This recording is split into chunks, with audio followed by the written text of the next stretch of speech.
Archery Asia Chapel Qazi Rajib Uddin Ahmed.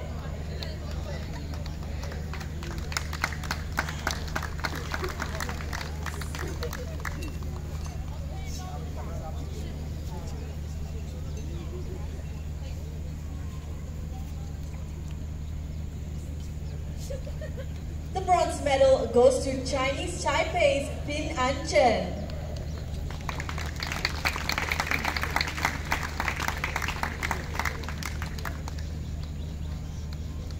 Going home with the silver medal representing Japan, Kakuto Miyata.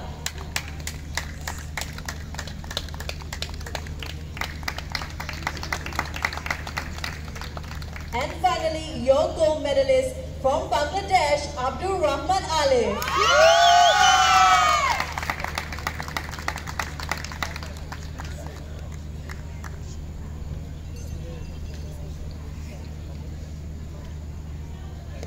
Ladies and gentlemen, please stand for the national anthem of Bangladesh.